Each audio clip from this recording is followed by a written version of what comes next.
Hello there and welcome to today's United Kingdom Talk. My name's Chris Reardon. Boys and girls, I have been caught doing something naughty. Oh my God. I don't know how I'm ever going to live this. Oh, I haven't got my candle lit today. I've got a candle in here. And I wonder what... Oh, there's the lighter. And it's a smelly one from my favourite supermarket, which actually is even more favourite now than it was on the last show. And there's a reason for that. I shall tell you later. I picked up one of these great big smelling candles. How do they do that smell? Is it just I'm holding a candle which is white on the inside. I'm just going to light it now. White on the inside with my lighter. Oh, I've got loads of lighters. Yeah, I don't smoke, but people leave them in pubs or they just... They're so... How comes the lighters are so cheap now? You can get 3 lighters for £1 at the market, dear. How do they do it? All that for £1. 3 of those for £1. 3 little coloured lighters. How marvellous. Anyway, I've lit my candle now. Let me see. Oh, yes, that smell. And it smells of... I think it's cedarwood. Anyway, it's white on the inside and it's red around the outside. I'm wondering, the way they make those smelly candles... Is the smell in just the red stuff round the side, or is it throughout the whole candle? Does anyone know that? I'm just interested. I mean, I don't know. I don't know how these things work. Anyone know? How do they put the smell in those candles? Is it throughout the whole candle, or just on that red bit round the outside? I wonder. Anyway, we're getting off the subject. Yes, I've been caught, dears. I am so embarrassed. I don't know what to do. It was actually a genuine mistake. It was. I wouldn't do such a thing. So, let me tell you. I was at the Sainsbury's self-service checkout, just up the road there, okay? I was putting through my goods. Blip. Blip. As it goes through, no problem at all. And then, when it comes to fruit and vegetables, incidentally, Sainsbury's lovers, I must tell you about something else I've got now. You know the Nectar cards, the... what are they called? Not priority cards. What are they called? Loyalty cards. You know the Nectar loyalty cards? I will never forget mine again because now they have a Nectar tag for your keyring, right? Little Nectar tag, and on the back it's got the barcode and your membership number. Wonderful. And you just attach it. So no more. Have you got your Nectar card? No, sorry, I forgot it. No more of that, because it's always with you on the end of the keys. What do points make? Prizes, dear. We need those points. We need them. So I'm collecting my Sainsbury's Nectar points, because actually I lost my Nectar card back in October or November last year. I kept thinking, oh, I must do it tomorrow. I must do it tomorrow. Well, here we are 6 months later, and I've hemorrhaged points, dear. I'm hemorrhaging before your very eyes, dear. Hemorrhaging points. Hemorrhaging Sainsbury reward points at the moment, dear. So I got this through the post. I'll be honest with you, it wasn't even me who rung them up, it was my best mate Ron. And I said, oh, I've lost mine. Because I noticed he had one of these Nectar key tag things on his keys. I said, oh, where'd you get that from? He said, oh, you get these as well as the cards now, but you've got to ask for them. I said, well, I lost mine months ago. He said, oh, just give it... He said, what are the details? I said, oh, I don't know. He says, all right, I'll ring them up. And there and then he kindly rung them up and sorted it all out for... Ronnie sorts things out. My best mate, Ronnie. He does, actually. If you've got, like, some sort of problem with a council or something like that, if it involves phone calls and writing letters, he's very good at sorting things. I'm useless at that. I hate doing it, you see. I hate writing letters to... You wouldn't ever catch me, you know, writing to someone about whatever. Because I hate it. I can't be bothered. Yeah, I'd rather lose... Well, I wouldn't rather lose... I've hemorrhaged points. Hemorrhaged, dear. God's sake. Anyway, so he sorted out the new key tag for my keys, and now I get points every time I go to Sainsbury's, which is fantastic. And so much better than that dreadful shop that I don't go in at all anymore, Aldi, which is just around down the Aldi in Bracknell. You know, I did go in there a little while ago again, just to see if it had improved. No, it hasn't. There's still the same old miserable staff in there. They've only ever got 3 staff in there, and they are as miserable as sin. I mean, they're too overworked. That's the problem. You've got 3 staff in there and they don't stop. That's how they make the prices so cheap. Not that it looks much cheaper than me anyway, dear, which it doesn't. That's how they do it. They've got 3 staff in there who haven't got time to talk to you because they're so busy, and it's just completely and totally soulless in that place. And I never see more than a few customers in there. I can't see it staying there locked on. Please, will the powers that be give us back our Waitrose in Birch Hill? We loved Waitrose. Oh, it was so friendly. You could stand and talk to the staff for hours on end. I used to take in a little fold-up seat, dear. Sit there in the breakfast cereal aisle, chatting away to the staff for hours on end. I really did. Well, wonderful. And they closed it and replaced it with, of all things, an Aldi. A-L-D-I. I hate it in there. I hate it. Now, do you know what? Ever since we started talking about Aldi, and we've been doing it for months now, no one has ever written in and said how much they like it. So my question is to you, have you ever been to an Aldi and did you like it in there? What is your favourite supermarket? What is it that you like about it? Is there anything you dislike about it? Let us know on the show. It doesn't matter where you are. If you're in the States, I want to know about your local Publix. I know, or Target. I know all the shops, dear. Or in Australia, what about your local Woolworths or your Coles? What is it you like about it?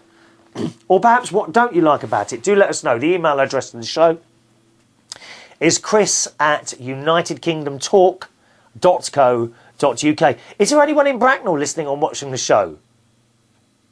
Have you been to that Aldi? Let me know. chris@unitedkingdomtalk.co.uk. Anyway, back to the story, dear. You're pulling me off course here. We're going in a completely different direction. So I'm there putting my goods through at the self-service checkout. Boop. Put it on there. There is an undisclosed item in the bag. Please remove this item and try again. So I took it out, carried on. Blip, put it down. Blip, put it down. And then I got some, what was it now? Potatoes, that's it. I had 2 lovely potatoes. So I put them on there. And when it comes to potatoes, you have to tell the machine what you've got. So you push a button, it says look up item. Okay, well, I say push a button. You touch the screen. You touch the screen gently. Look up item, and then it comes up a list of items, and one of those is potatoes. Right? There were 2 types of potatoes, baking and new potatoes.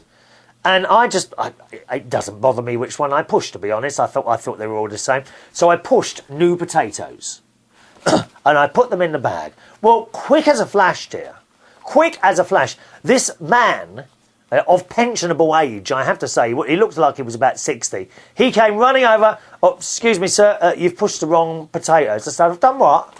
He said that you've put the wrong potatoes through. They're baking potatoes. Oh, okay then. So I took them out. I said, well, can you change it? He said, I'll have to have the potatoes back first because we have to remove it and then start again. I said, well, all of them? He said, no, sir, just a potato. Oh, right, okay then. So he got his card out and swiped it, beep, and then entered this login number, administrator login. Do. And he pushed the other one. He said, there you go, sir, that's all right. I said, I'm ever so sorry. I said, they're all the same to me. He said, well, actually, the potatoes that you put through the price that you put through was dearer than you needed to pay anyway, because the baking potatoes are cheaper. Well, and I have a feeling, because I'd made the error in their favour, right, rather than my favour. If I'd have put the cheaper potatoes through as the dearer ones, it might have been a different story, dear. There might have been security guards called. I would have been hauled into the office. Police, it would have been all in the local papers, dear. Chris Reardon, international celebrity, award-winning DJ, landlord, global broadcaster, environmental conservationist, pilot, master of merriment, connector, and your fairy godmother would have been in the local and possibly national papers. I might even have made BBC News 24. Tries to steal or enters the wrong items in Sainsbury's supermarket in Bracknell. It could have been terrible, dear. Because what they could have done then is, well, you put through the cheaper ones, to save money. They could have said that, dear. But of course they couldn't, because actually the mistake I'd made is that I'd put through my potatoes at the higher rate, which I wasn't supposed to pay. So when he made his adjustments, he said, there you go, you've saved money as well, because they're actually cheaper. I didn't know potatoes are potatoes, to me, you know. And it got me thinking, this can happen to actually a lot of items in there. And it got me wondering, have I done this before? And if I've done it before, and indeed I did it on that occasion, how many other people are doing this? For example, grapes. I know, in my mind, there's a difference between white grapes and black grapes. Well, not black, are they? They're purple grapes. I think are they called black grapes?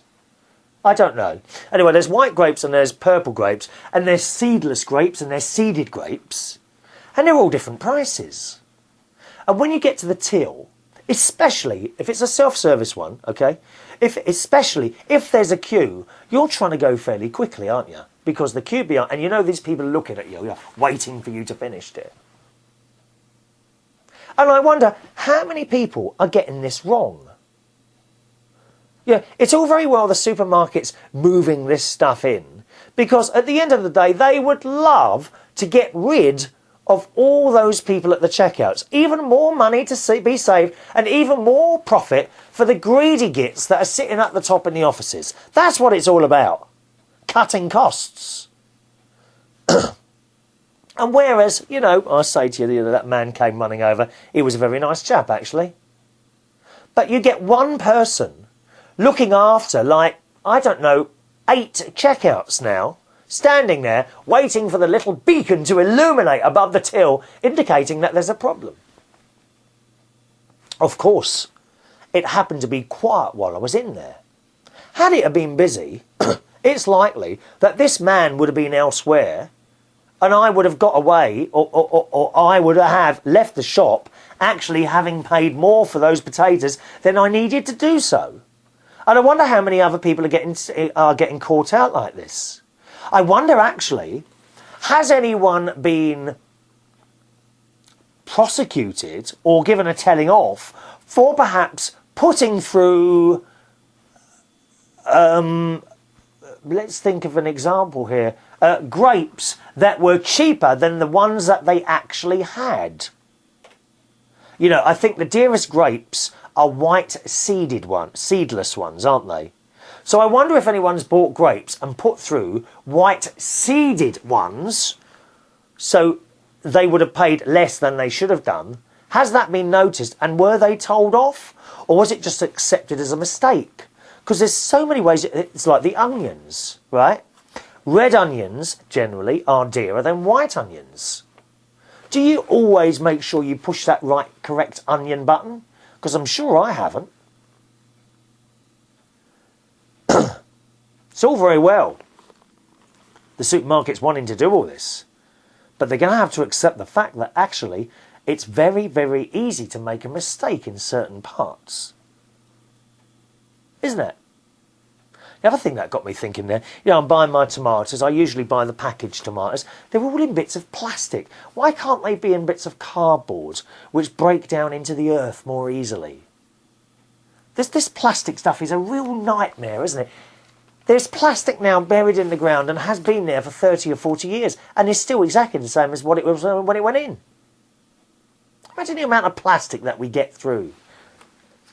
Take these 3D glasses that are still here, that were here on a recent show, all made of plastic. Just another one of the thousands of plastic items that we'll probably come into contact with today. All right? When I eventually chuck these away, these won't disintegrate. They will be in the ground for hundreds of years. And this is only one pair. It just amazes me, all this stuff, you know. I don't know what's going to happen to the world, really. You know, how can you get people to recycle everything? We're doing quite well, I think, in the UK, actually, at doing recycling, that sort of thing. In fact, we can't recycle everything, can we? So we just chuck it away. It's just such a waste, such a waste. Anyway, the email address to the show, chris@unitedkingdomtalk.co.uk is my email address. All right, on to some emails. Don't forget, tell me how are you getting on with those self-service checkouts? I actually don't have too much of a problem with them anymore. I was completely useless at it when they first came out, but I'm quite good at it now. But you have to watch those vegetables and things like that. The other thing with those self-service, you don't always get the special offer until right at the end when you click pay now. Have you noticed that? For example, they do this wonderful soup, New Covent Garden soup. Have you ever had that? Loads of different flavours. Oh, it's beautiful, this stuff. I quite like the wild mushroom soup, and also they do a minestrone one.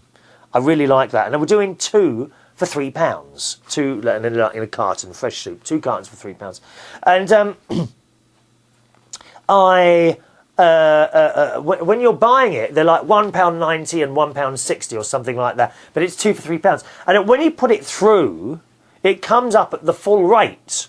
Even if you put 2 through, it'll £1.90 and £1.60. And then it doesn't happen until you press pay now, and then right at the end of the receipt tells you that the savings that you've made. So I'd rather that, on the tills. Why can't that come up? As soon as you've put the 2 through, why can't it just say then, like, price cancelled, 2 for £3? That'd be a lot easier, wouldn't it? I should be running... How about that? Reardon supermarkets. I could sell all my produce, couldn't I, eh? Just an idea. Emails then. Good morning to Mark, or whatever time it is for you. Hello, Mark. We're still talking about that dreadful BBC programme on a couple of weeks ago, Your Country Needs You. And Mark says, well, I've had a good laugh at what you said in your show about the Your Country Needs You show. I have to say I totally agree with you on everything you said. To be honest, I think Graham Norton showed his true colours of his limited ability of being able to ad-lib when the auto-cue failed. A true pro would have been able to get over that easily. Now, I have to tell you, Mark, I'm a great fan of Graham Norton. I think he's very funny. I don't know what happened to him on that show. I really don't, because he kind of fell apart a bit at the beginning. And for the entire show, as I say, he looked really uncomfortable. The whole situation of that particular show, he just didn't look comfortable at all doing it. Mark says, yes, the singers were awful, and while I was watching it, I had my Facebook on. I'm friends with Jonathan Harvey of Gimme Gimme Gimme. He was having his say, and so was a guy by the name of Mal Young. He was high up in the BBC a few years ago. He now works with Simon Fuller. Spice Girls creator Mal now lives in Los Angeles. And even Mal says he thinks the budget for the show must have come from the comedy department of the BBC. Enough said, really, isn't it? Yeah, it just cheap. I just don't understand what happened to that show, how that actually happened. I've never seen anything like it on that station at all. I don't know who's running the light entertainment there, but they ought to be hung, drawn and quartered for that show, I tell you. Pete Waterman and Mike Stock, as you said, looked lost and resigned to the fact that they now have to try and save face with a mediocre song and a mediocre singer. There's not a hell in chance we have of making it into the top 10 of the contest. If in fact I was a gambling man, I can envisage another Gemini moment at the live Eurovision show in 2003. We will wait and see. That's when we got no points that year. Nothing at all, not a single point. Yes, Mark, I don't think we have a chance of winning. I certainly don't think we're going to be in the top 10. I think we will be in the bottom 10 with that song. Okay, mediocre singer, yes, I'll agree with you. Josh is a mediocre singer. However, he has a natural voice. He didn't appear to be trying too hard to hit those notes. And that may well get him some points. You know, there was no falseness about him. There was a very good-looking lad singing as well, Alexis. I think it was Alexis, whatever his name was. And he was very good looking, but there was a certain falseness there. It wasn't coming across to me as, I want to be your friend and sing to you. Whereas the Josh one was. It was very, very natural. You know, you could see Josh perhaps in a pub somewhere, sitting quietly in a corner with his family having a drink. You know what I mean? So thanks for that, Mark. I agree with everything you've said there. Yep. Hello to young... there's another one here about the Song for Europe. No, it's not Song for Europe. Your country needs you. Here we go. Pack Jim from YouTube. Hello, sir. Who writes, why doesn't my country need me? Well, no, that's the title of the programme, dear. Your country needs you. Never mind, he says. I just remembered I'm not a European. By the way, I may have just discovered why I'm such an Anglophile, which is a British wannabe, for a Yank. I have been told from time to time by co-workers that I resemble Winston Churchill. Oh, wonderful man, dear. And as it so happens, I found out last week from my sister, who is an amateur genealogist, that I am a distant relation of his. His mother, after all, was a fellow Yankee. This explains quite a lot. And why I resemble such a devastatingly handsome historical figure. I don't know what you look like, Pactim. Can you enclose photos, please? Thank you, sir. Mad people. By the way, if you're wondering, those of you watching the show, I have next to me a little alarm clock, which I shall talk about on the next show. This is a wonderful piece of stuff, this is. I actually gave it as a gift to someone, and how rude, they didn't want it, did they? So they've given it back to me. Anyway, we'll be looking at that in the next show, okay? All right, just teasing you into the next show, dears. Hello to Brenda in Lancaster, who says, hello, Chris, you must be a mind reader. I was about to email you, telling you about what job, when you asked if people would write in if they did not enjoy their job. This is not the first time I have been about to email you about a certain topic which you then discuss on your show. Well, I am, of course, a mind reader, Brenda. I know all your deepest, darkest secrets. Nothing can be hidden from me, my dear. She says, I currently work in a call centre for a bank.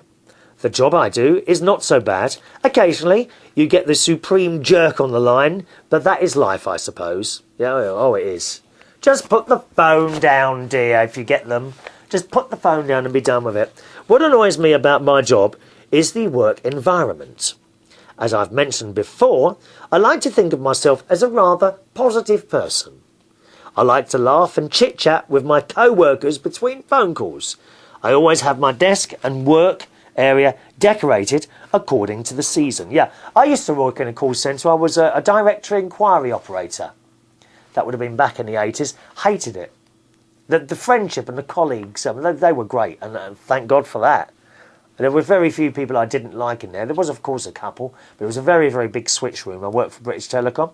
I was a directory inquiry operator, looking up phone numbers for people. That's what I used to do. And then I actually wanted to become an engineer, but I didn't have the qualifications for it. So the way it worked then, I just joined BT, and once you were in, then you could transfer across after a certain period of time to whatever you wanted to do, you see. Just after Christmas, as I was taking down my winter decorations to put up my Valentine's decorations, my supervisor approached me. She said, accompanied with an eye roll and a rude tutting noise, "Oh, what are you decorating for now?" This made me rather angry, as I have been in the department for 2 years, and she knew very well my penchant for decorating. Without a word, I took all of my decorations down and did not replace them. The next day, I was approached by several of my co-workers who expressed dismay over my naked work area. I just shrugged my shoulders at them and got to work. Rather childishly, I sulked for a week. After daily harassment by some of my co-workers, I put up a token garland of hearts. Oh, I love you, Brenda. Your emails are fantastic, darling. Near the end of February, I had my job review. My supervisor took points off my evaluation because I didn't express a positive spirit anymore. I was stunned. Apparently, my lack of decorating negatively impacted the mood of my department. Oh, the irony of the whole situation. After about a week of stunned disbelief, I came to the realisation that I should do what makes me happy. And I like having my desk decorated. So, throwing all caution to the wind, I brought out my St. Patrick's decorations and went to town on my desk area. Hail glorious St. Patrick, dear saint of all, on us their dear children bestow a sweet smile. It's a Catholic hymn, you might not know that one. While I was decorating, several people, both from my department and from other departments, came up to me to compliment my decorations. Even my supervisor, hello supervisor, can I help you? Even my supervisor came up to me and said she was glad I was decorating. Go figure. Yeah, you know, when she come up to you and said, what are you decorating? It's just a power thing, isn't it, these people? These, like, supervisors and managers, they think they're so important, don't they? Have you got one where you work? Not just you, Brenda. What about you? Anyone listening?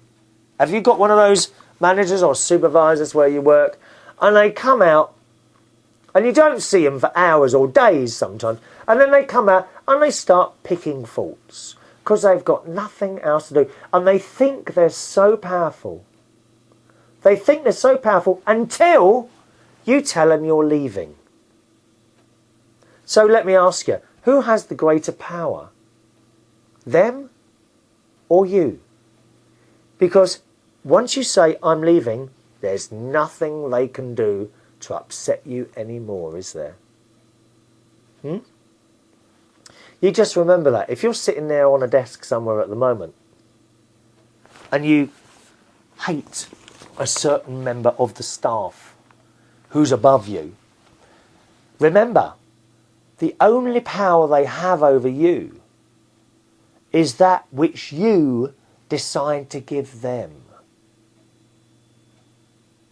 Because once you say you're leaving, that's it. Nothing they can do after that. Must be wonderful. Has anyone ever done that? Said they're going to leave a situation that they're not happy with, but they've got to work a few more days, and then you've gone to town to really upset the supervisor or manager of your place. So much so perhaps that they've asked you to leave early. Oh, I'd love to hear those stories. I bet you've got one or two. Let me know, Chris at unitedkingdomtalk.co.uk, all right? Brenda says, at this point, I'm ready to move to another department. I've been putting in bids for positions as they become available, but haven't been successful yet. It's just a matter of time. Anyway, most of my free time lately has been consumed by wedding planning. I mentioned before my daughter is getting married in July. I sent you a picture of her in a previous email. I'm crocheting her a queen-size Afghan for a wedding present. Blimey, that'd take ages, wouldn't it? I created a personalised pattern for them and do not have much time to get it done. I will be in panic mode for the next few months, desperately trying to finish it in time. Oh, blimey, you'll have to go somewhere with that little needle, wouldn't you? That little crochet hook, dear. Love the live show. I can only tune in for half hour before I go to work on Mondays, but I do download it and listen later. You always seem to have so much fun with it. I get a bit envious that I cannot be more involved. I just have to look forward to my occasional late night shift and bank holidays, I suppose. My husband has Skype on his computer, so next Monday we might try it out. Oh, you asked for pictures of a pet. I'm attaching one of 3 kittens. Yeah, thanks for that. Gorgeous little cat she's got. The white one laying on the stairs is 17, called Boo Boo. He's quite the talker. The grey one and white one is Jeannie. I mentioned her in my first email. She's my lap kitty. The orange and white one is Terry. She is a little psychotic and thinks she is a squirrel. That's it for now. Must get crocheting from Brenda. Thank you, Brendan. Thank you for the wonderful pictures of your lovely cats that you sent through. Time for me to go, boys and girls. Chris at unitedkingdomtalk.co.uk is my email address. Don't forget the live show. More information about that on my website, unitedkingdomtalk.co.uk. unitedkingdomtalk.co.uk. From myself, Chris Reardon. See you on the next show. Bye-bye now.